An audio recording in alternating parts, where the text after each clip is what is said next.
रहमतुल्लाहि व बरकातुहू। अल्हम्दुलिल्लाह ताला अल्लाह सुब्हानहू व तआला के फज़ल व करम से मक्का पाक का बहुत ही खूबसूरत मौसम है। आज तकरीबन 2-2.25 घंटे यहाँ पे बारिश हुई है और ठंडी ठंडी हवाएँ चल रही हैं। तो तमाम अहबाब को मैं मस्जिद की ज़ियारत करवाना चाहूँगा। ये मेरे पीछे आप देख सकते हैं, ये मस्जिद शजर है। नबी करीम रऊफ़ुर रहीम सल्लल्लाहु अलैहि वसल्लम की मक्की ज़िंदगी में करीम आका सल्लल्लाहु अलैहि वसल्लम ने एक दफ़ा कुफ़ार मक्का को तौहीद की दावत दी तो उन्होंने मुआवज़ा मांगा। तो मेरे करीम आका सल्लल्लाहु अलैहि वसल्लम ने इशारा किया और फरमाया वो दरख्त के बारे में तुम्हारा क्या ख्याल है। तो कुफ़ार कहने लगे अगर ये दरख्त आए और आपकी रिसालत और अल्लाह तबारक व तआला की तौहीद की बात सुनाए तो हम मान जाएंगे।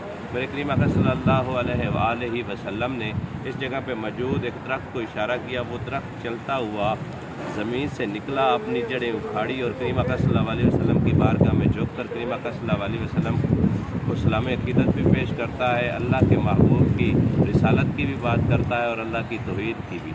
लेकिन वो कुफ़ार मक्का ये मौजज़ा देख कर भी न मान सके। तो इस जगह जिस जगह करीम आका सल्लल्लाहु अलैहि वसल्लम ने मौजज़ा दिखाया था वहाँ पे खूबसूरत मस्जिद बनाई गई जो कि आजकल मस्जिद शजर के नाम से मशहूर है। बहुत शुक्रिया।